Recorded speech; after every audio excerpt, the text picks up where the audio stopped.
Hello, my name is Susan Hawthorne. I'm the publisher at Spinifex Press, and it's a great pleasure to be launching internationally on this Zoom Usha Akella's I Will Not Bear You Sons. But before we begin, I'd just like to begin with a recognition that in Australia we acknowledge the Indigenous peoples of the land on which we live and work. We respectfully acknowledge the wisdom of Aboriginal and Torres Strait Islander peoples and their custodianship of the land and waterways. The lands on which Spinifex offices are situated are Jiru, Bunurong and Wurundjeri, Wadawurrung, Eora and Noongar. We also acknowledge the many women throughout history who have fought for women's freedom, often at the cost of their lives. So welcome to all of you, whatever time zone you're in. It's fabulous to have you here for this truly remarkable book. Late in 2020, we received a manuscript by someone utterly unknown to us, which blew us away so much that we had to publish it. I'm just going to do an introduction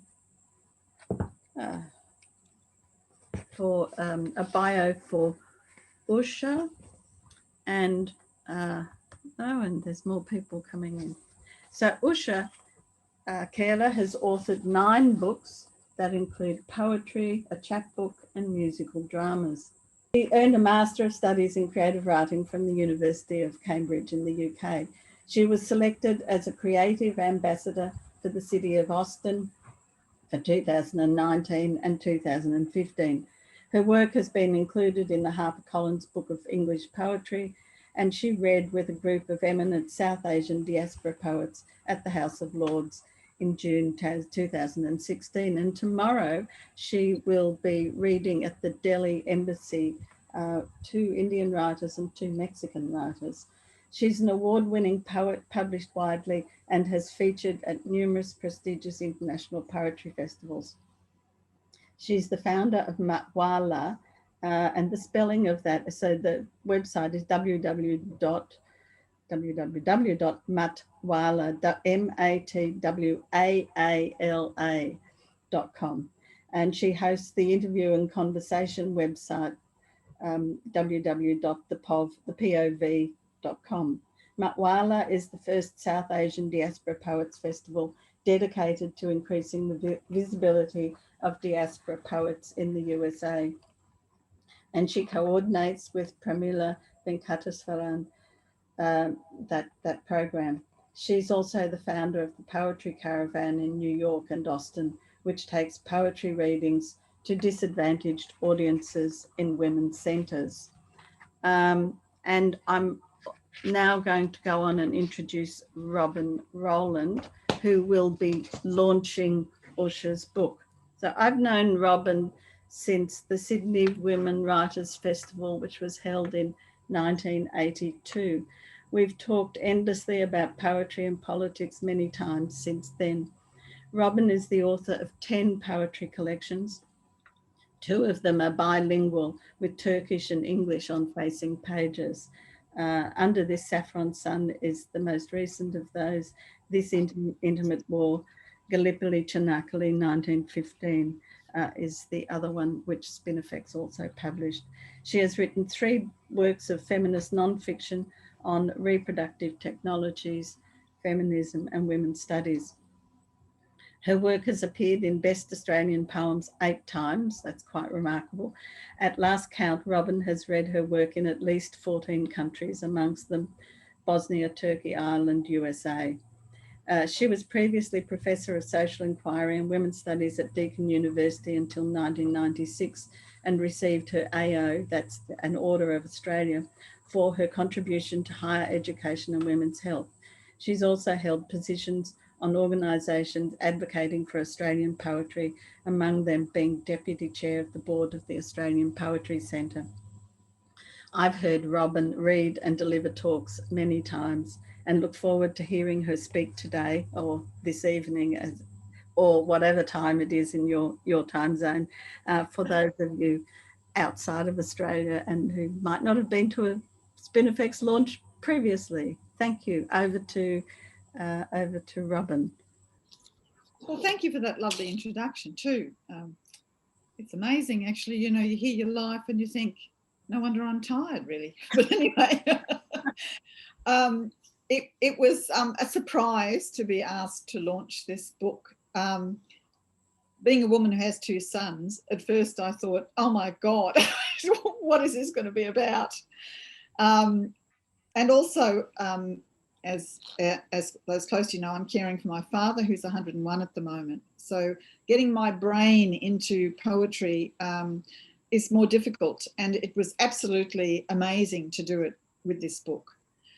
How can you resist a request from Spinifex? Publishing literature for 30 years, Susan Hawthorne and Renata Klein have contributed more to world literature for, by, and about women than we can ever give them thanks for. So thank you very much, both of you. Thank you. Secondly, you cannot resist a woman whose name is Usha, Goddess of the Dawn. Is this true? Goddess of the Dawn. I mean, seriously, I'm so envious. You know, we have these terrible English names. Robyn. Ugh, okay. Thirdly, I read an interview with Usha before I said yes. And when she was asked, why do you write? She said this: it is my form of breathing. Literally, I suppose. I was a chronic asthmatic as a child while growing up, which meant many days in bed by a window. I wrote to keep myself alive and feel alive. Perhaps the writer's sensibility in me was formed in those days. This predisposition to cast oneself as a witness, to stand apart and record both worlds that are within and without, to learn how to watch and listen to the world, was formed by those days in bed. I think that the primary reason is unaltered, although I am no longer in the grip of that ailment. I write to know I am alive. And I thought, this is a kindred poet. And yes, here it is. Stunning cover, absolutely stunning cover. Poetry full of life, poetry from both the inner meditation and from the difficult real world. Poetry which means something and does not play word games. Complex, passionate, inspiring, challenging, brave, confronting, and often angry, this book reaches broadly, ranges widely. The dynamics of dark and light are well balanced, though at times we need to take a moment, breathe again, as the violence against women poems strike flesh. The historical, cultural and spiritual religious range and allusions are extensive and had me, uninitiated in Indian culture, reaching for Google, and that is an experience I've always enjoyed. The journey into greater historical understanding and knowledge from poetry is not so regular an experience. My own work delves into history and culture, particularly Turkish and Irish, so I was fascinated to see the process at work in Usha's poems, but in a totally different culture and history. A book is not merely a collection of poems, but needs to take the reader on a journey and keep us travelling. And these poems are well ordered to allow the dynamics to balance, particularly those of harshness and softness, dark and light. Usha's poems also sing. Like incantations or mantras, they ripple with music. Their images are striking, powerful. Yes, she birthed a festival named Matwala, meaning intoxicated, and her work is intoxicated with image. Themes in the book range widely. The creation of poems. There are marvellous poems, reaching for and capturing by their elusive wings the essence of poetry to the poet, the ethereal nature of the poem's origins. Usha has a great gift for rhythm and a clutch on metaphor. Often turning words into strange new vessels, she paints much colour and vibrancy into her work. For example, in Not Enough, poem on love, quote, these are quotations from the poem, a voice that is a bell in the bones, a presence, the taste of cardamom chai, a day ripening to the flower colour of crushed cherries. And in another poem, the crochet shadows of trees. Absolutely beautiful. Her use of metaphor to vibrate, and I want to just read you a little bit of poem here.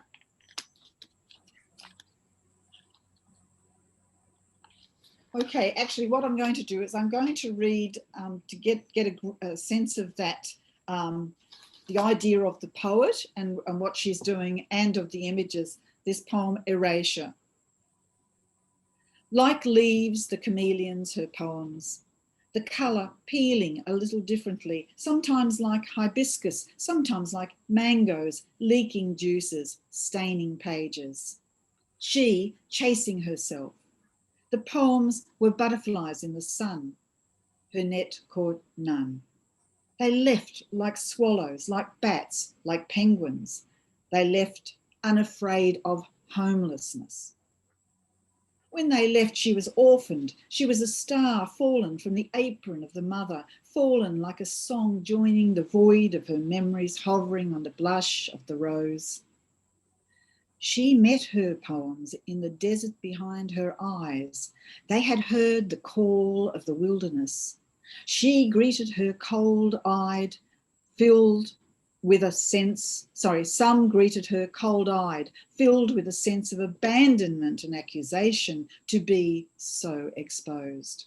Some were blindfolded, some like lanterns, always a confusion of joy and sorrow, wisdom and unknowing. Some greeted her, bowed, curtsies, shook hands, mumbled, or said adab or namaste. Others whirled like dervishes, and some left a cold blanch on her cheek. Others were renamed so strangely they were bewildered, mumbling, distracted, begging to be claimed. Soon her poems, a silent kingdom spreading like an ink on the earth's eye, an ink stain on the earth's eye.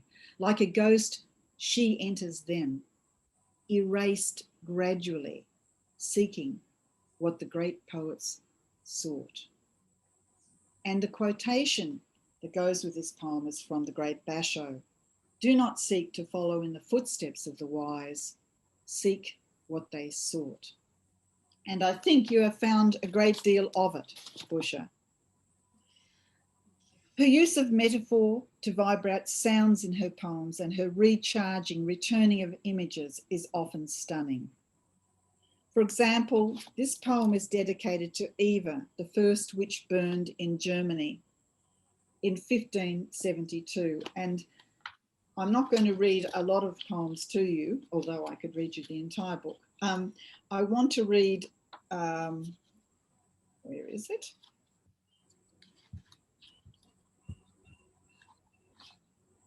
Oh, I have all my stickers. Here it is.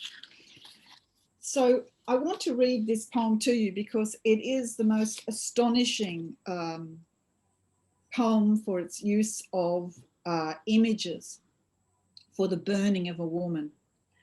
And Eva was burned in maximum in 1572 in Germany.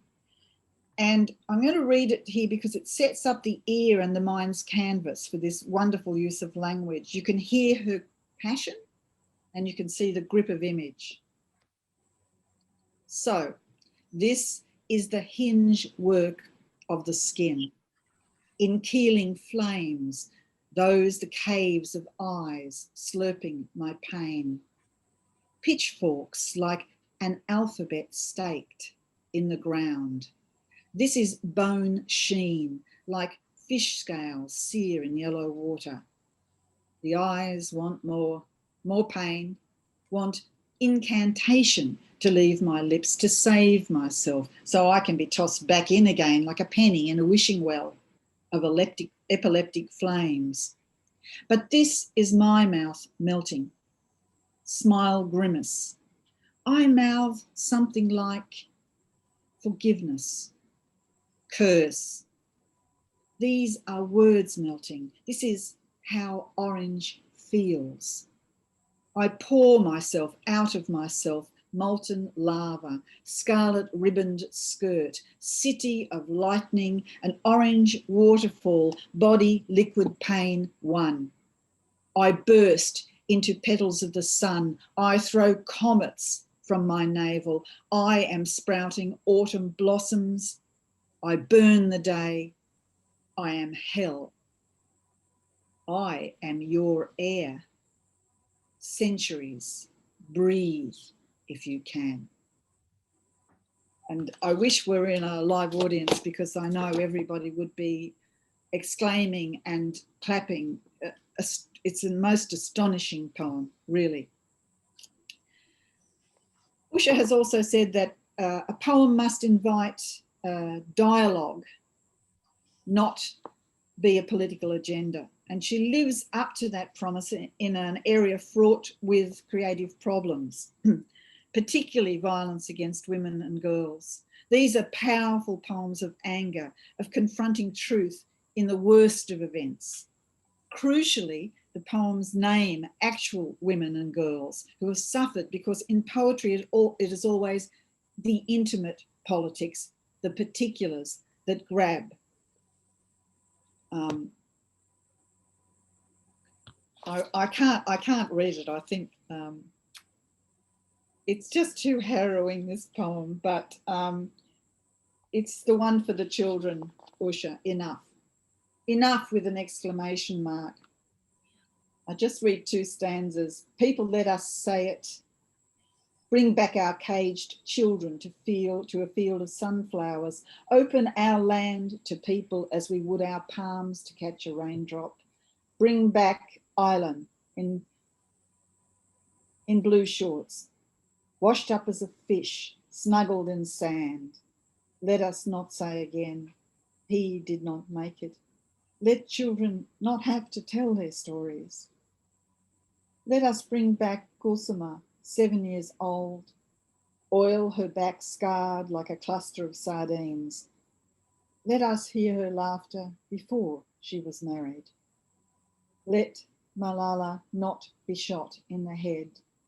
Let Carla not have to say 43,200 raped. And the last was a girl who was kept in sexual slavery. These are really tough poems. As she writes in her poem for Anne Frank, Anne is neither the beginning nor the end. We sacrifice our children in all our bungling. Any newspaper in any city is proof. Go Gadra, go to Serbia, go to Afghanistan, go, go, go. And she wants you to see, and hear, hear, hear. Through all of the book, there are spiritual and religious pathways that are accompanying us. Yoga, Hinduism, the goddesses, even the Christian Mary. The spiritual is woven into the fabric of her poems, and so are dreams, dreaming, boundaries with real time often blurred. And there are poems about the complexities of freedom and life choices, how to break free, how to remake a life anew. There are parable-like poems, and there is the wonderful poem, Darbar of Frogs, which I'm not going to read it, but because it is a long poem, but it is the antithesis of the fairy tale. It is the swan plucked gradually so she fits in with the frogs. And even though she keeps saying to her father, it's painful, don't worry, you'll fit in, and he turns away. And this is so often the voices of women ignored. No one is listening. And then at last, actually, the rising, this brilliant moment when the swan who has been left alone, plucked, looks in the mirror, sees herself as swan, sees herself alone, and surprisingly, where they have plucked the feathers, more have sprouted. Now she sings her own song, and the poem goes, it's a prose poem. She lifted up her stripped wings and flew away. It was a wobbly flight, but flight.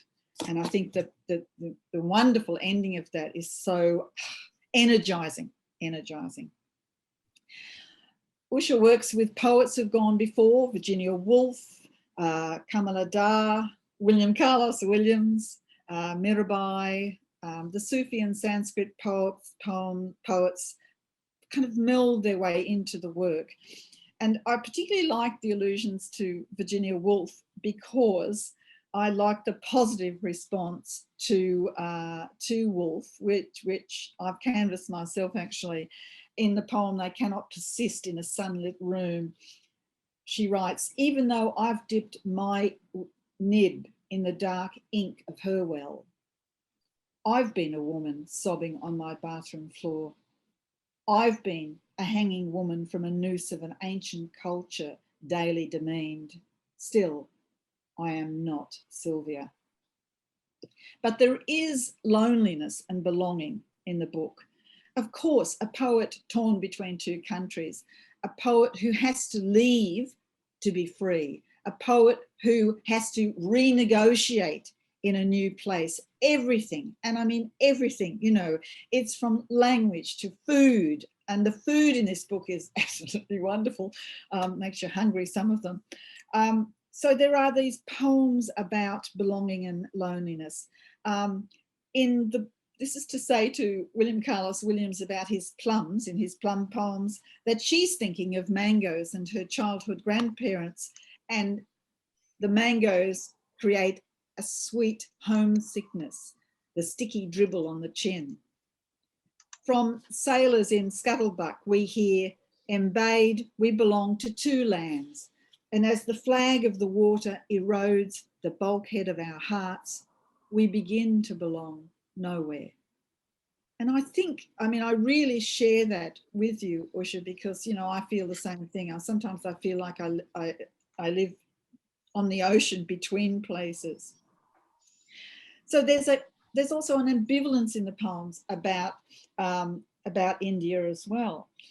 It becomes a country I could feel hate for because she watches her grandmother warn, and she says that the country has a capacity to bend a woman's light. Yet her mother's light burned on. And I quite like her, actually. She is, quote, a raging demoness, and one from whose story your heart is being prepared as a torch to carry the story onward. And it goes onward. In Requiode, we meet the poet's daughter, Ananya, whose laughter heals that loneliness, that division, so that not all poems, quote, ache with loneliness. And here is companionship through the continuity of women, the, quote, cord of heritage. So, the cord of lineage. So family itself and its values comes up frequently in the book. The trap of the mythical good woman, the constant task of man-pleasing, the almost slavery that is written into the poem Harmony, with a mother-in-law cooking, presenting, representing food, or urgent for perfection, but as urgent for male approval. And of course, it's not coming. Marriage is also an entrapment, and Usha is going to read from a Brahmin Niyogi woman to a white woman. So I say no more about that because the poetry will do the job. So now, while we're on family, the stunning title poem, I Will Not Bear You Sons. it's this simple, casual statement from the, quote, merely harmless old man, the father-in-law, who says casually, I want a grandson, give me sons, before leaving a family celebration where the women have worked tirelessly to please. The poet writes, no one heard the river of my mind become glacier. No one saw my heart become a glass paperweight on the fluttering pages of my breath. And the poetic rage that follows is itself a mantra, with Usha's almost ecstatic rhythm of anger and her validation of power of, quote, the dark one, the mad one, the monster one, the one I've seen come out of myself to tell the world truths with a tongue of fire, end of quote, instead of being a woman of, quote, plastic perfection. And here is her curse. I will not give you sons to make sure you are not resurrected. For the dark ones, dark like us, the Spitfire ones, the ones with sparkle and soul fire, I will not bear sons. My womb will be dry. For my daughter to grow as a sunflower rooted in earth, for her power as woman, to watch her undenied, unstoppable by male siblings, to let her lift herself to the sky with your blood, to see your sap grow in a woman's body, I will not bear sons. Finally, COVID, of course, has to appear to the distraught and questioning poet. In 7.8 billion caved, quote, the mind is like an abacus now, computing deaths on the Excel sheet of consciousness. From the Spanish flu, 20 to 50 million. From the Black Plague, 50 million. From COVID.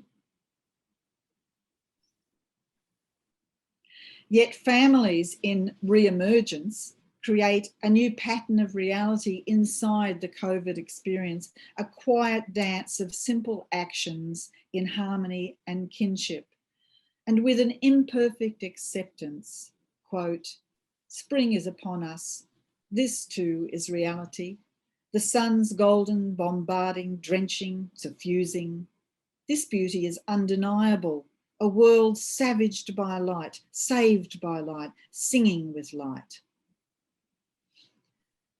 And what of love? There are poems that breach the ugliness of the world.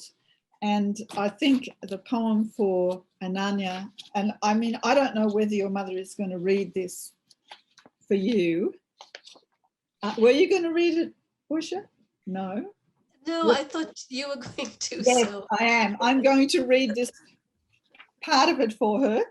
Okay, because I see her, I mean, I don't see her, of course, but I see her as a child and coming in. I think she's about 3 in this poem, was she? Yeah, she's just 3. And I won't read the whole poem, but this last section of it. The house is her. Till she came, we inhabited geometric squares and rectangles, softened at the moment of her birth.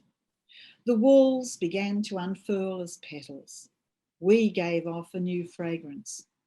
The doors opened as envelopes filled with money. The stairs were stairways. All definitions expanded. The house became the moon revolving around her. She, our earth, our sun. Never mind, she was born in the dead of winter. She was fire. She was hearth. She, the prophet whose teachings I learnt through my expanding heart. There is no dark side to this, no irony, no appeasing the cynicism of this century. And I feel quite emotional now. I hope I haven't taken too much of your time, but I would just like to read one more of your poems, if that's okay, Susan. Is it all right? Yep, fine. Yep, that's it. That's more than enough. So this is to bring us to lightness, really, Bridges, one of my favourite poems. Unbridge the latitudes that arise from hate. Erase the deep grooved longitudes of an old earth. We are here, we do not come to stay. The earth is round to some, flat to some. Some come to do, some to undo. Some bridges are breaking from too much load. Let our steps be the flight of doves. Let our roads be incense. You and I are guests. This planet belongs to children. Where are the dinosaurs that lorded the earth? The builder of the pyramids, temples, and hanging gardens. What if I told you this earth is one bolt in a bridge whose masonry we cannot fathom? Have we not felt the unseen chasms holding this universe? The original destiny of the continents was a handshake. We came adrift in error and end in sky, earth, or water. Like us, let the Warkazi grow bridges organically, root in earth. Thwart gravity, rise majestically from heart to heart. Let us offer our children our wisdom, not our greed. Let us ask today, tomorrow, and every day, have I thawed at least one hard sinew in my heart? Am I lighter when I reach the other side? I hope so. So I declare this book launched through the many countries we can and are reaching. Let it, reader, change you. Let it uplift you and your voice. Usha, it's been a pleasure to meet you through this work. Your voice is heard. May your fire always burn. Thank you.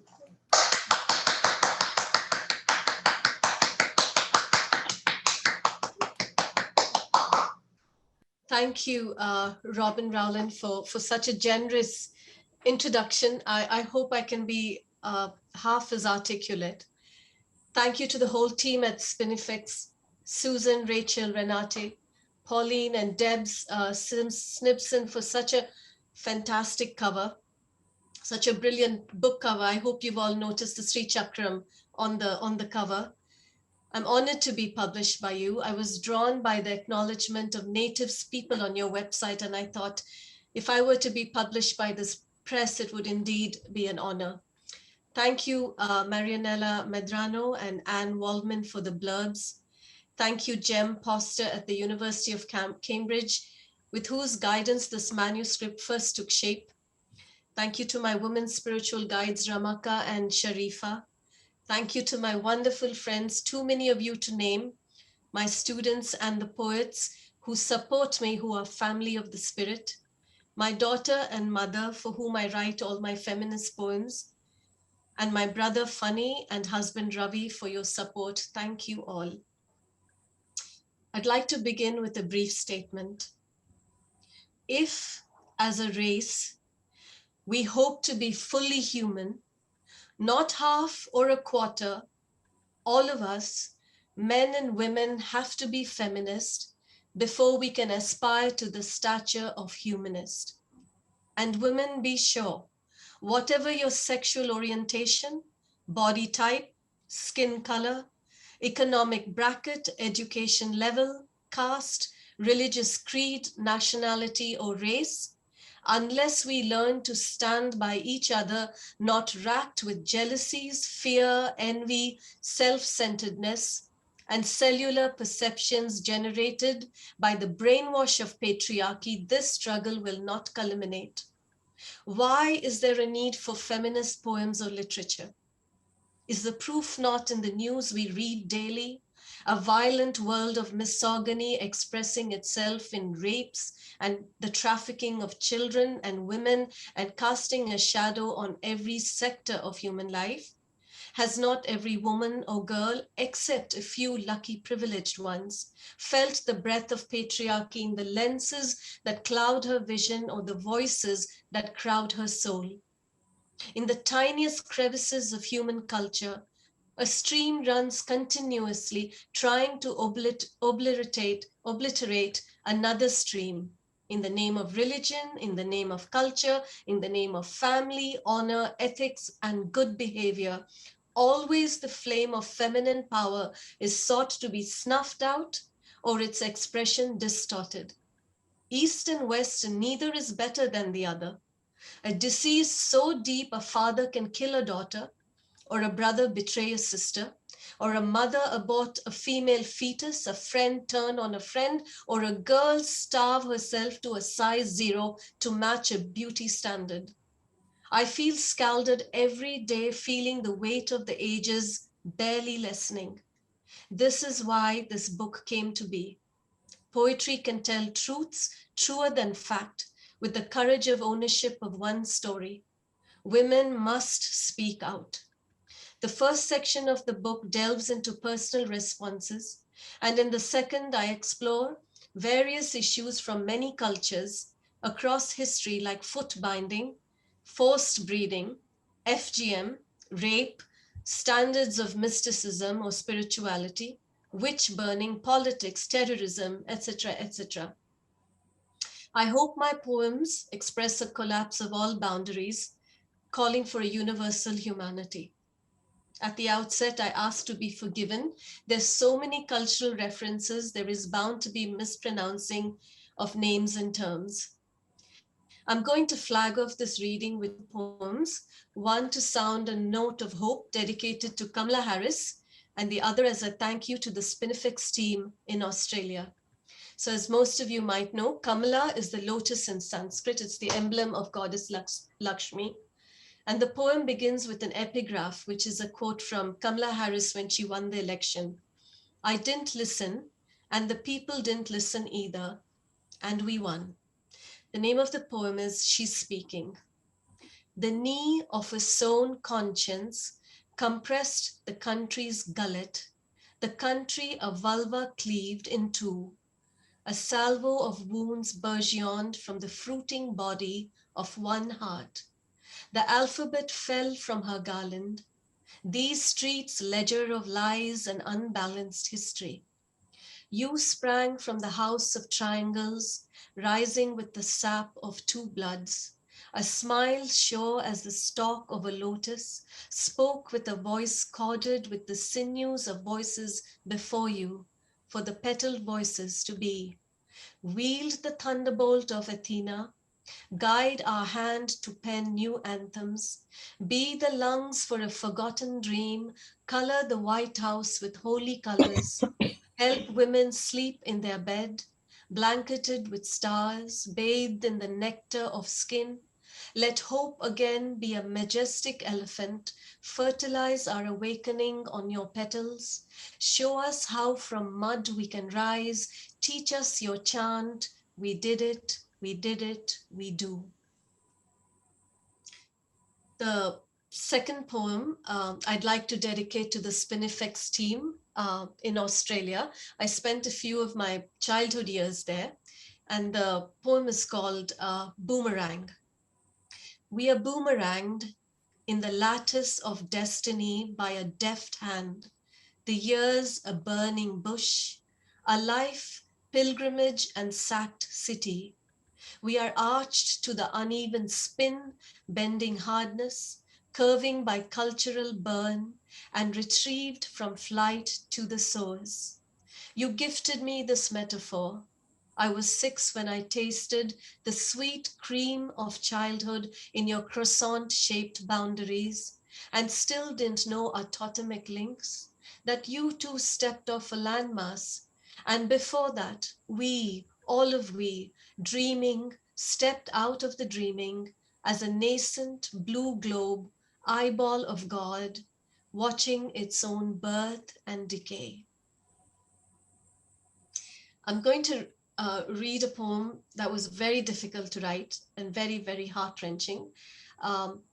It's called Unsought Pickings, and it's dedicated to African-American slave women subjected to forced breeding.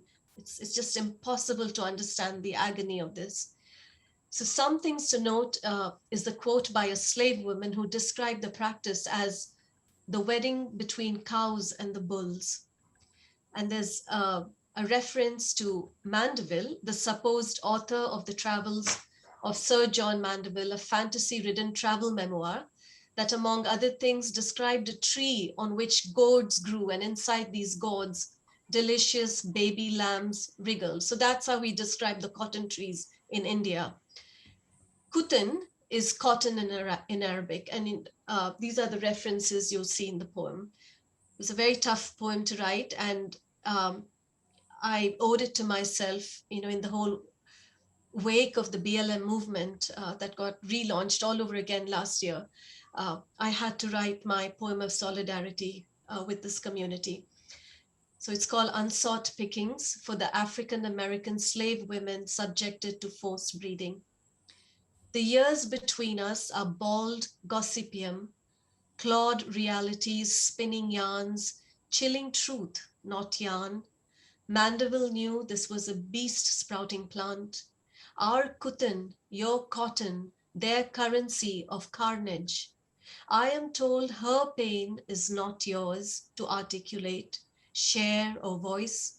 Still, I seek her in the blurred spirals of the feminine self, my hand seeking her palm as a mirror. Perhaps she imagines snowflakes to pick, snowflakes, the white gold falling from the sky in the north. Instead, her fingers stabbed cotton like wasps, the destiny of her people, hewed her body to a sickle, seeking earth's arms more than sky. Did she think, I'll be picking cotton till the sun is a hole in the lemon-soaked sky of waning blues? Perhaps. Did she seek answers in the liminal spaces of unsought choices, blooming like soft cotton? Better the cotton picking than the wedding between the cows and the bulls. Better than the decree from dank walls, than the brooding air of muffled suffering, than the damp, wet cave of smothered pain, than fingers and pubescence prying her open like a can, than the unwilling rabbit of her private to his. Better numbing labor than the pinioning of air pressing as a bale of hay, the straw filling her mouth, throat, lungs, her eyes sweeping the air like bats. Outside the sullen, crushed sympathy, like lifeless cotton with hardened seeds, ears dialed to deafness for survival. Better her hands furrowed and perforated, better her palms fissured with ancestral pain. Did the moments of anger pile on stone by stone to sift between unsought pickings, be a breeding woman, then be fettered to a whipping post? This better than a back striped like a field, red petals of welts blooming to the sun, a waste of dandelions around her, drooping in shame, staining her memory's notebook of incoherent rage, a rage alive, breathing like cotton. So that one is for all my African American friends and women, poet friends. This one is called Poems I Can't Write. And this was one of the earliest poems I began, with which I began this collection. I am cracked glass glinting in the crevices of the tar body of Kali. I am gulped by fear to say, this cleaved being is me, but what option but to be severed, a bold stump instead of giddy caged flight in the mirror's polished night. To be a kept woman in culture's gnarled comfort, or to be exiled, to breathe something that is something like air. If you hold me, you cut yourself. Nothing nice, these poems, not roses, but spice. Eastern spices wafting across a bipolar blue shaft you call the Atlantic, turning it yellow. The color of turmeric staining transcendence, and your Mary's pristine robe glittering with stars above. So glittering, she didn't leave any light for us to shine. How can we compete with that kind of glory? So I took another story called Kali, garlanded with the skulls of each painful fall in the world. This is our bounty to share. We stick out our tongue at countries that try to claim us, inhabiting each like a ghoul inhabits a cremation ground, for we are never wholly human in each of them. This is our domain, not among the stars. We hurt and are hurt. Each step leaves a claw mark on the sand, because pain is guttural, it belongs to the subterranean. Ask Mary when she lost her son, her cries flung, far flung, echoing in your own white souls. 2,000 years later, you paint your faces in vain. And there is one version of her, beheading her own head to survive, fountainous blood gush. Indian women do this, beheading and beheaded. Read that metaphor any way you want, it will break your heart. That's the architecture of woman. Her garment of hands reminding us we make our own fates, or so we think. Does she not wear us all? That grand goddess of eternity, she wears you too, Mary. Mary, tell me, clad in your robe so blue, so gossamer, do you ever meet her? Do your paths cross? Do you lift crosses together? My poems bloom from cow dung soil, gobar we call it, spreading it thick on walls of huts, the sun above so full of desire, alchemizing anything noble into something darker. Listen, I tell myself, unburden yourself in these poems. Say it to yourself, this cleaved self is I, victim, abuser, wreaking revenge senselessly on a battlefield, hurt, hurting, hating, hated, fatigued, emerging. This is I am not vanquished. I come from a hot land of famines and flood, and ageless ancient sages meditating in the cold summits of the Himalayas, rarefied above a woman's body, a country with veins of hidden tales that don't die. Nothing of the glory of outsourced capital profits or softwares you sell to us or we to you, white people with wide blue eyes. Not all poems are missives, but missing boats on the Ganges stained with blood, turmeric, and masala, generational neurosis ripened to fully raging flowers. In my head, I'm crowned with these poems to speak these poems of heart thaw. Is time coming apart like organza sari pleats, thorns pressing into my forehead? Oh no, the tales are not dead, my appetites are not fed, and there is no second coming of light, only the blight of women staking the earth, taking their own in every possible way, and the innocent fall on some days, and I am saying it with poems I can't write. Thank you.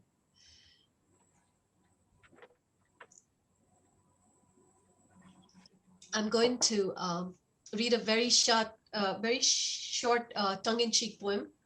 It's called Simple Equations in the Niyogi Worldview.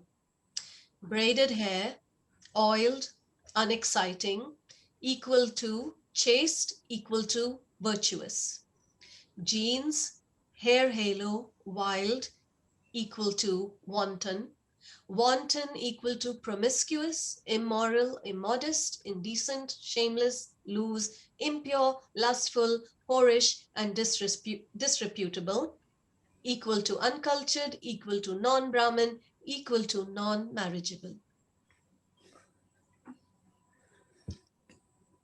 And now I'm going to read a poem which is titled From a Brahmin Niyogi Woman to a White Woman.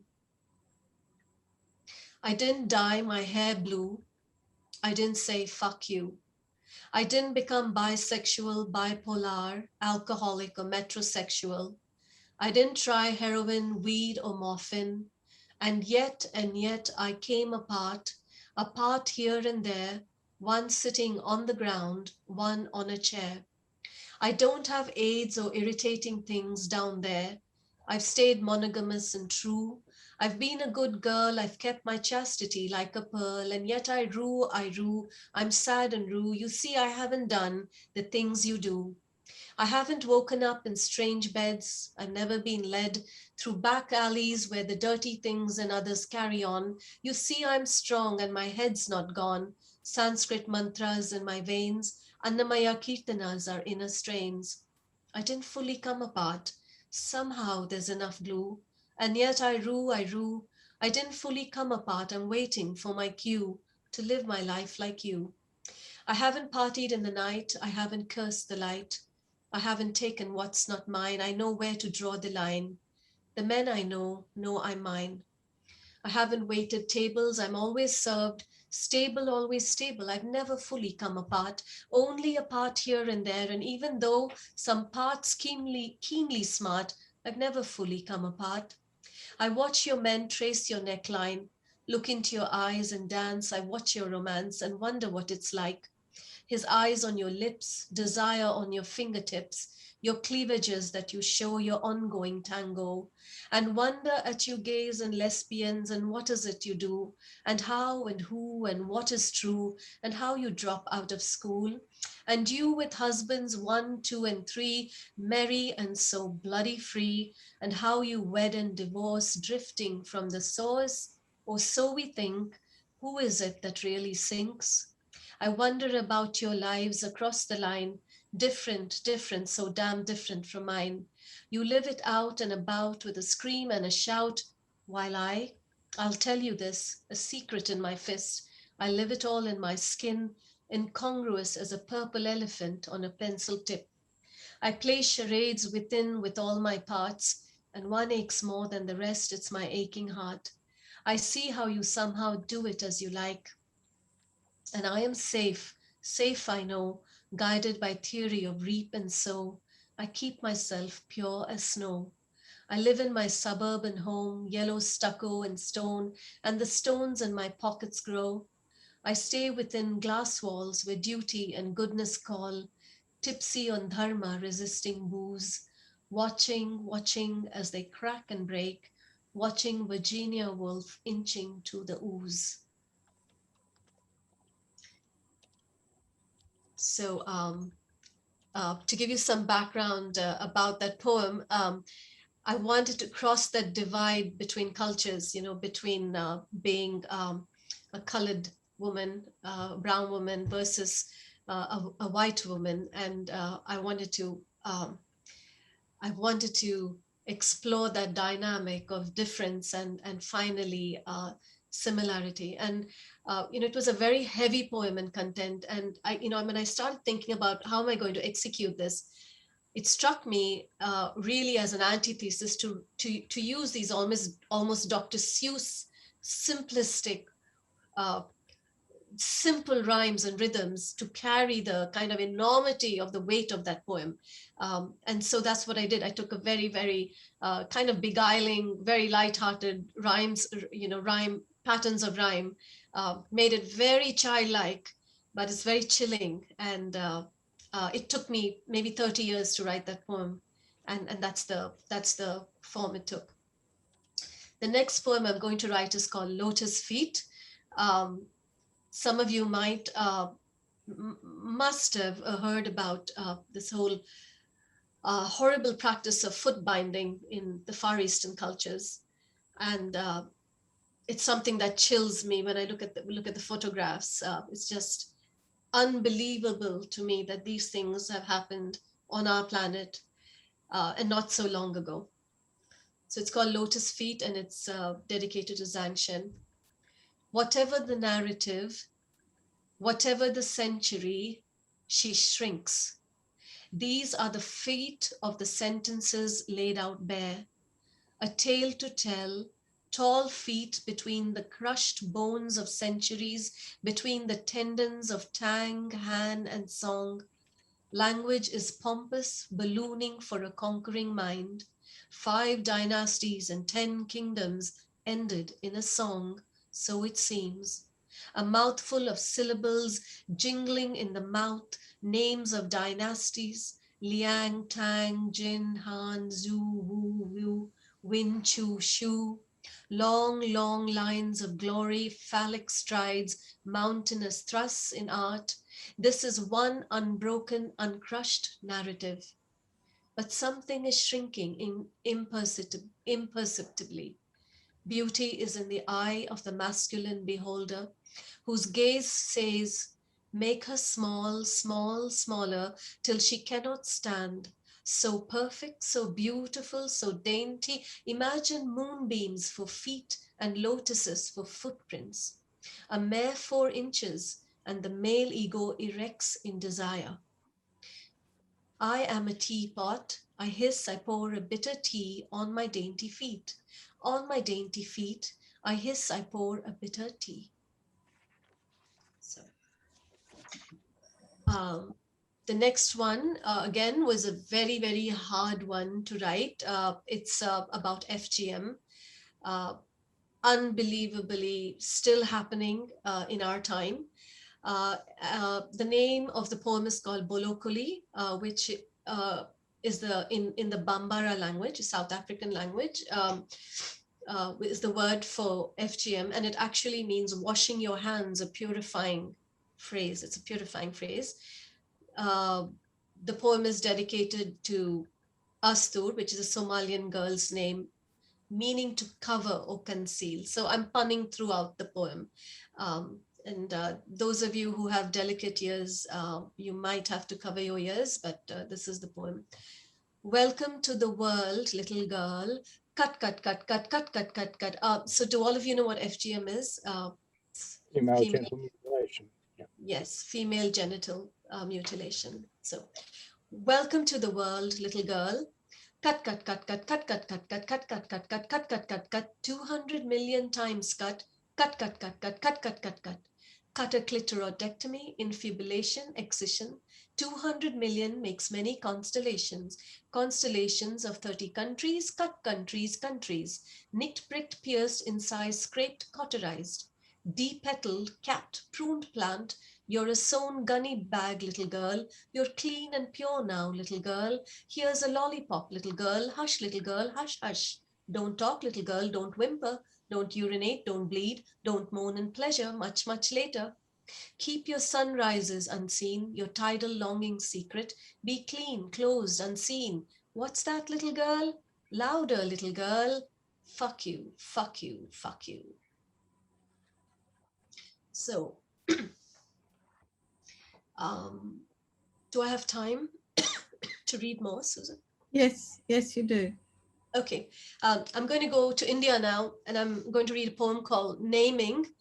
And this is dedicated to Jyoti, the Delhi rape survivor. And I'm going to call her survivor, not victim, because even after that horrendous ordeal, she wanted to live.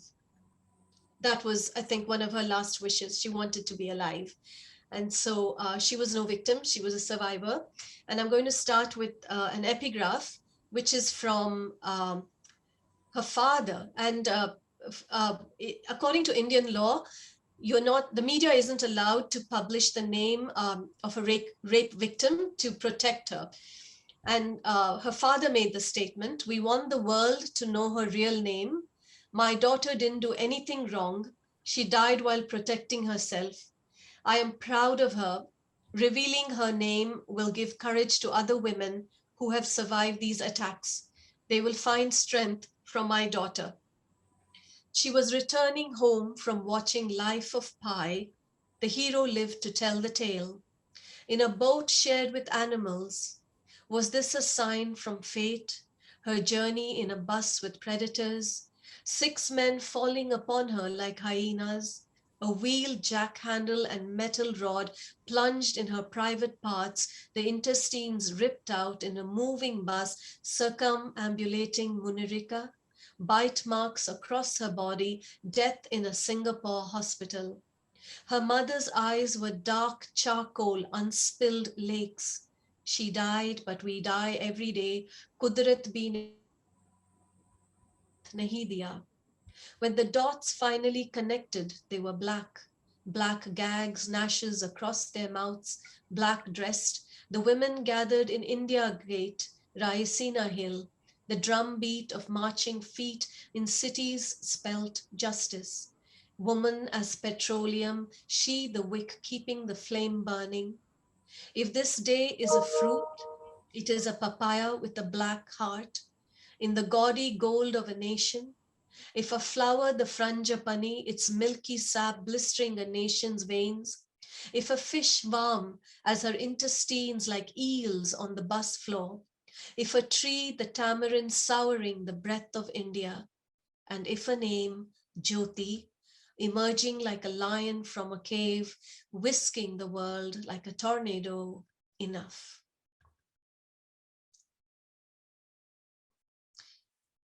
All right, I'm going to read a poem that's called Mirabai Calls to Manuela by the Sila de Peta. I don't know whether it's pronounced Sia de Peta or Sila de Peta, I'm probably mispronouncing it.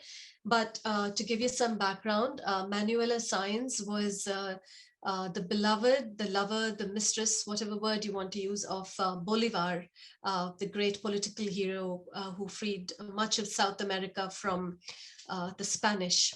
And in this poem, I take a very, very beloved and a very popular mystical icon in India, Mirabai. I'm going to talk about her mysticism a bit and overturn it a bit. So this is Mirabai talking to Manuela. Come sit with me by the Sia de Peta, by the Pacific's gossiping waves, where the wind is a bow throwing arrows.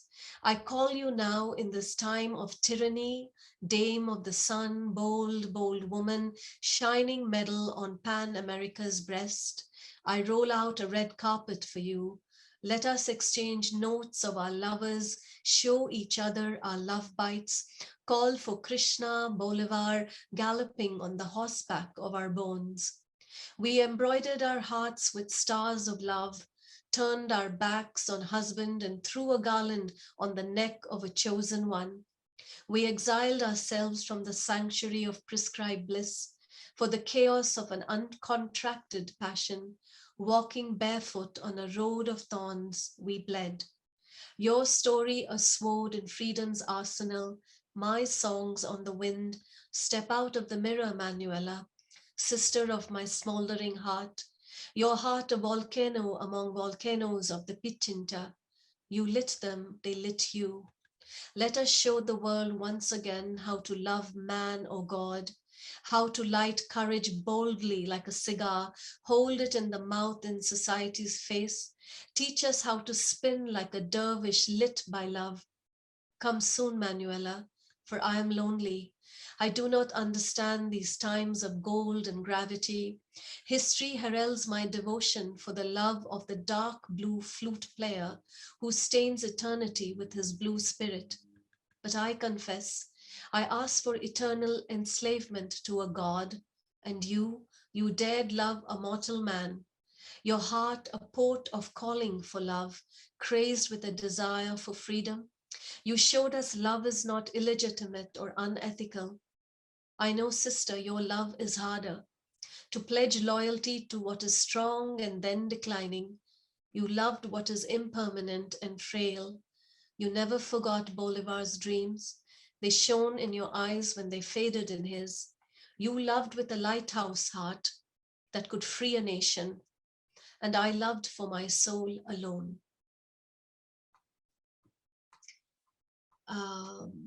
Let's see. Yeah, we're coming to the end of it. I'm going to read a poem called Rise, and I'm dedicating this poem to the Turkish women immigrants at the Austin Raindrop Center. And I attended a cooking class there, and the poem came out of that experience. The air has the color of courage. The table waits like a country to be taken.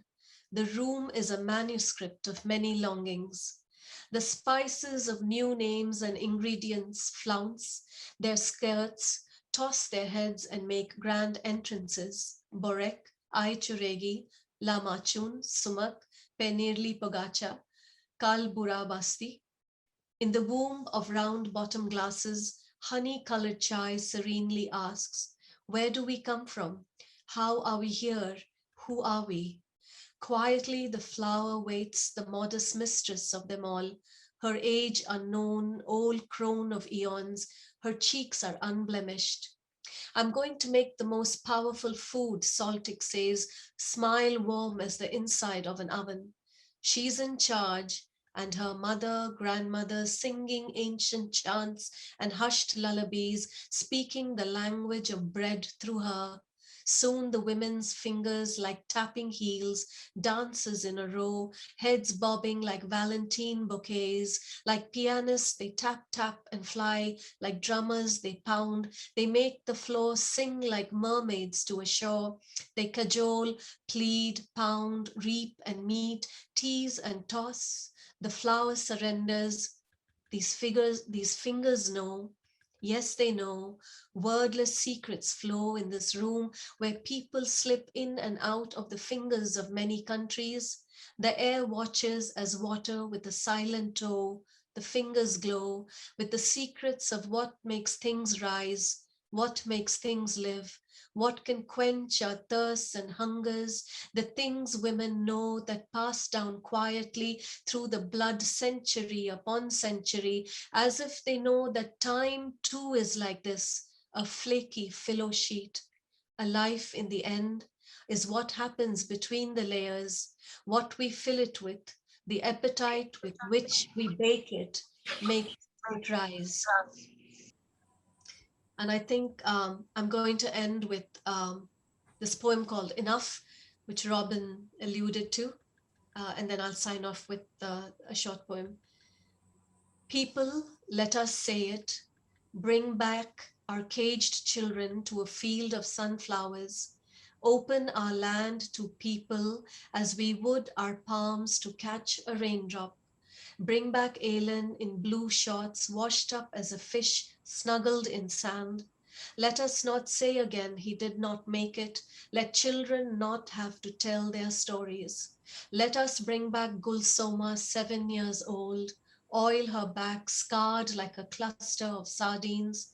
Let us hear her laughter before it was married. Let Malala not be shot in the head. Let Carla not have to say 43,200 times raped. And bring back Asifa Bano's rosy cheeks and chirping. Let her bring back goats barefooted and roast warm chestnuts on a humble fire. Let her 8-year-old legs not be parted brutally for things other than what children do. And bring back all the murdered girl infants still as stones swaddled in earth. And the police, traffickers, abductors, mothers, fathers, sisters, brothers who kill, sell, abuse, rape, shoot their own, let us hang them as rotting fruit from trees. And people, we who know too much with our tentacles of knowing, like octopuses with many eyes, how much of knowing do we need before we say it? That's it. Thank you. Oh, thank you very much. What an extraordinary reading and what an extraordinary launch. I I think need to go and have a rest. But it was just fantastic, and I'm so pleased to be publishing your book at this time and to be able to have you do this launch and read your work. I'm really quite overwhelmed by it. We have actually gone a little longer than intended, but that's no problem. Does anybody have an urgent question? You're all silenced by it. You can unmute yourself if you do, or you can put one in chat. Usha, Usha, do you find your poetry as universal with every culture, the same truth? I think the expressions are different, of course. Mm-hmm. But is there one? Are our aspirations, are our hearts the same? Yes, I do think so. Whatever the flavor or costume we might wear on the exterior or with which we express ourselves. Wonderful. Thank you. I feel I have to ask a question, Usha. You know, some of the sentiments, this is me, Geeta, some of the sentiments that you describe are so powerful, you know, the feminist sentiments, and knowing the culture that we all come from in India, I sometimes wonder, what is the reaction of your immediate family, friends, people you know? I mean, this is tough stuff, right? How is it received? Not easy, Geeta, which is why it's been difficult, because, you know, when I talk about patriarchy, I am not talking about patriarchy out there. I'm talking about systems I've been through, close family members, extended family members, complicit in a system that's affected me. So I'm not a privileged woman sitting in a wonderful home in suburbia, America, writing from the comfort of my armchair. I'm not doing that. And so many of my friends that I talk to, beneath it all, there is a story. Somewhere or the other, there is somewhere a wound. There is wounding. And as a poet, I can tell you, I mean, the impact on my poetics.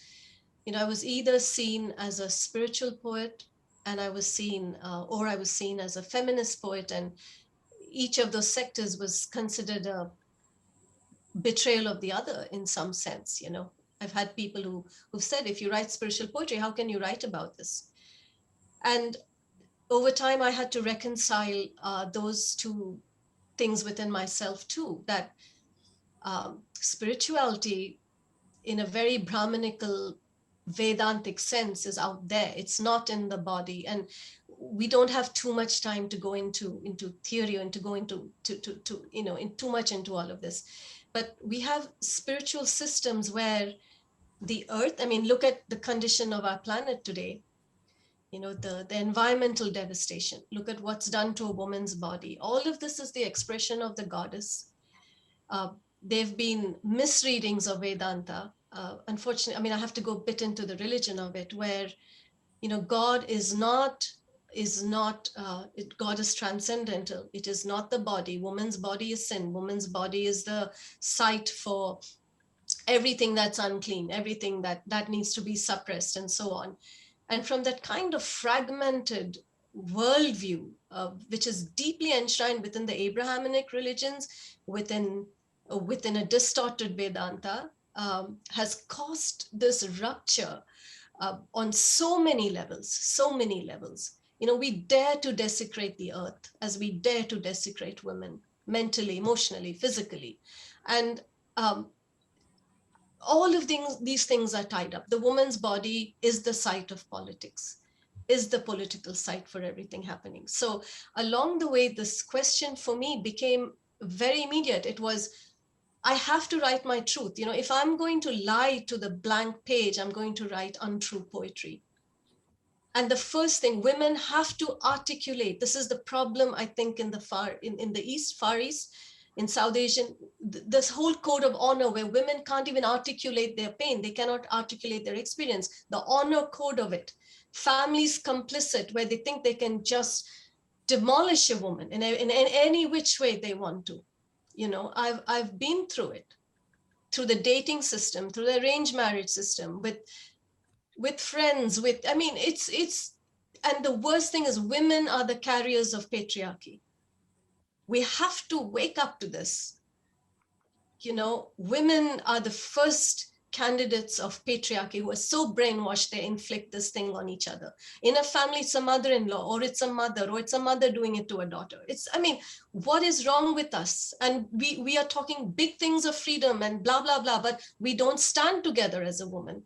And in my book, I address this. I don't address this to condemn. I wish I didn't have to write that book.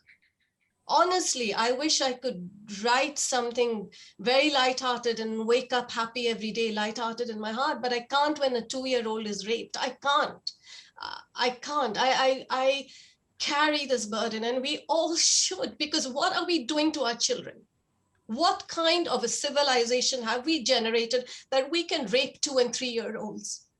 You know, I'm not a masochistic, sadistic person. I don't want to wake up to this reality. I don't want to write poetry. God knows I'd love to go to kitty parties and have tea with my friends and wear Gucci handbags, but I can't do that. The vocation of poetry is sacred. And I have decided that I have to write my truth. Whether I lose family because of it, whether I'm considered a crackpot, which a lot of my family members do think I am, and so on and so forth. Yes, there's been tremendous personal suffering, but I still have to write. And my hope is that if I can write, it's very small what I've done with this book. I mean, they're wonderful people who are working in the trenches to free women. You know, how can a woman today say she was raped 43,200 times? So our society is diseased over very, very deeply. We've got to go deep into this. And one thing is related to another: consumerism, patriarchy, the environment, our greed. Everything is interrelated. Everything is interrelated. And it begins with women. It does. It does. And at least in my understanding, in my very humble understanding, as just a little poet sitting in Austin, this is my reading of the world today. And it just doesn't seem to be ending. You know, it just doesn't seem to, I can't, you know, you can see I don't have the words. And all I can offer to the world is this book, you know, in whatever small way. That's my contribution. That's my contribution. Well, thank you. Thank you. I mean, I think that what you're saying is something that many feminists feel, that many of us who speak out and say things that lots of people don't want to hear, we get these reactions. But it's also, as you say, absolutely necessary to speak, because what sort of society are we living in if we allow this to go on? In fact, you're the second person in a week to talk about the impact of hearing of the rape of small children and the effect that it has had on you. So it is something that unfortunately is too much around us at this time. And I think it is particularly bad at this time. Well, I think we might be at the end unless there's another urgent question. Usha. Marta, would you like to do thanks? Sorry, Tom, I think it's probably time to wind up, but thank you. Yes, my name is Renate Klein, and together with Susan Hawthorne, I'm the co-founder of Spinifex Press. That is very happily celebrating 30 years of our existence as an independent feminist press. If you don't know about us, which is quite likely, please do go to our wonderful website, www.spinifexpress.com.au, and where you can see all our about 260 books. And it will be very interesting, possibly for you, if you subscribe to our newsletter, because then you hear about other launches and the books we publish. And actually, our next book launch is also by a poet, a Greek poet, Angela Costi, and that will be on the 7th of April. However, it will be in the evening when we normally have our launches, so it might be a bit difficult for Americans to come and listen. Well, it's been incredible to listen first to Robyn Rowland, a passionate poet, passionate and intelligent poet in her own right, who absolutely was able to go into Usha's passionate and intelligent poems and tell us a little bit about what is in this totally amazing book. It's not just got a beautiful cover, the inside is equally beautiful. And I really thank both Usha for writing this amazing book and to Robyn for so very wonderfully launching it. Behind every book is a team. Susan and I couldn't do what we do without our wonderful team. So very briefly, Marilyn Damiano, who has been with us for 20 years, is our office manager, now helped with Sharon. Pauline Hopkins, who played a big role in this book because together with Susan and Usha, of course, some of the lines in this poetry book were made even better through a bit of editing. Caitlin Roper, who does a fantastic job in doing social media for Spinifex. Rachel McDermott, who is our digital guru and made much, much more. She actually also brought our website into the 21st century and is fantastic to work with. And we thank her very, very much. And of course, there's Deb Snipson, and Usha already thanked her for doing this absolutely fabulous cover and managing to get this beautiful ring on the hand. So that was very special.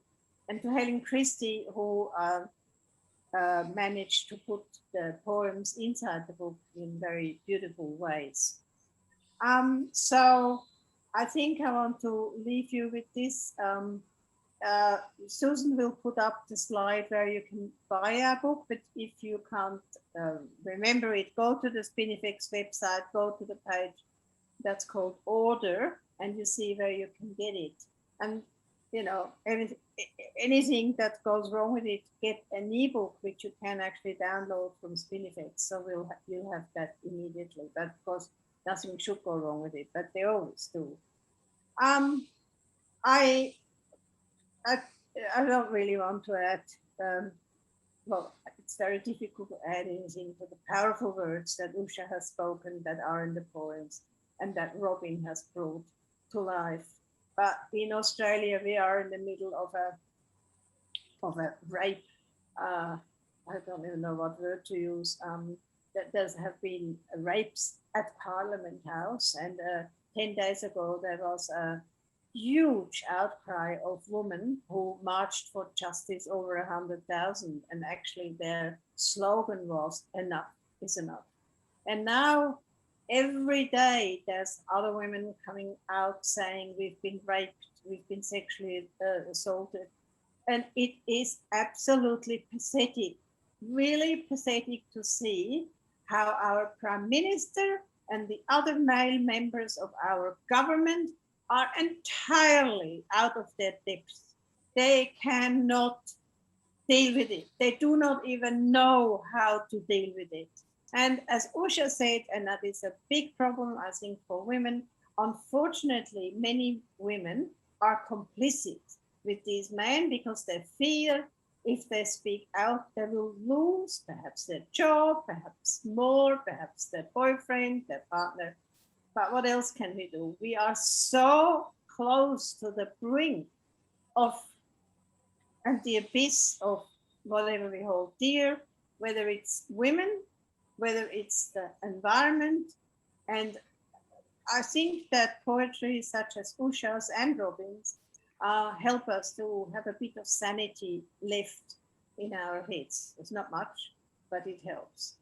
So I think with this, I'll give back to Susan and wish you a very pleasant evening if you're in America somewhere else, and us in Australia, a very pleasant day. Thank you to all for being here, everybody who's listened today. And thank you especially to Usha. Thank you. Thank you. Sorry, I just wanted to thank Usha so much for first inviting me here. And then, you know, it is really, really amazing to hear you reading poetry today. And I must say that in Iran also, when we write poetry, we cry because it's so traumatic to write our experiences or whatever happened to our people for so many decades. So I really understand those tears, and we love you so much. Really, we should learn a lot from Usha, because she has a very humanistic and universal approach to poetry, which is very much needed in every country. Thank you. Thank you, Nassim.